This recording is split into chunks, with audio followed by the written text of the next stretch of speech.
எனக்கு டீமில் இடமில்லையா? பொங்கி எழுந்து செஞ்சுரி அடித்த ஜெய்ஸ்வால். நொந்து போன மும்பை இந்தியன்ஸ்.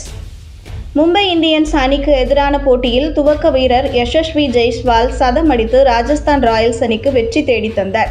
180 ரன்கள் என்ற இலக்கை சேசிங் செய்த ராஜஸ்தான் அணி ஜெய்ஸ்வால் அடித்த சதம் காரணமாக 9 விக்கெட் வித்தியாசத்தில் பெரிய வெற்றியை பதிவு செய்தது. கடந்த சில போட்டிகளில் ஜெய்ஸ்வால் பெரிதாக ரன் குவிக்காத நிலையில் அவருக்கு இந்திய அணியிலேயே இடமளிக்கப்படாது என கூறப்பட்டு வந்தது.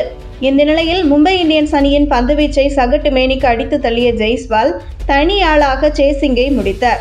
இந்த போட்டியில் மும்பை இந்தியன்ஸ் அணி முதலில் பேட்டிங் செய்தது. ரோஹித் சர்மா, இஷான் கிஷன், சூரியகுமார் யாதவ், முகமது நபி 23 ரன்கள் எடுத்து வரிசையாக ஆட்டமிழந்தனர். 20 ரன்களுக்கு 3 விக்கெட்டுகளை இழந்த மும்பை அணி பின்னர் திலக் வர்மா, நேஹால் வதேரா ஆட்டத்தால் மீண்டு 16 ஓவர்களில் 151 ரன்கள் என்ற நிலைக்கு வந்தது. நேஹல் 24 பந்துகளில் 49 ரன்கள் எடுத்து ஆட்டமிழந்தார்.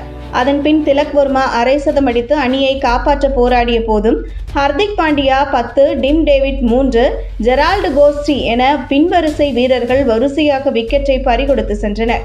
இதையடுத்து 20 ஓவர்கள் முடிவில் மும்பை இந்தியன்ஸ் அணி 9 விக்கெட் இழப்பிற்கு 179 ரன்கள் மட்டுமே எடுத்தது.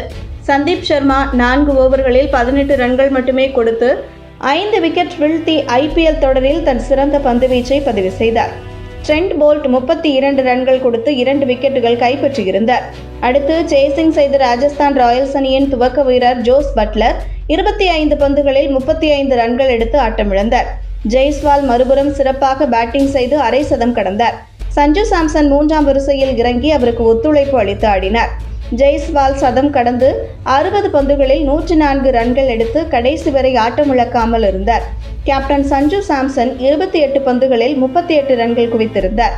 18.4 ஓவர்களில் எல்லாம் வெற்றி இலக்கை எட்டிய ராஜஸ்தான் அணி 9 விக்கெட் வித்தியாசத்தில் அபார வெற்றி பெற்றது.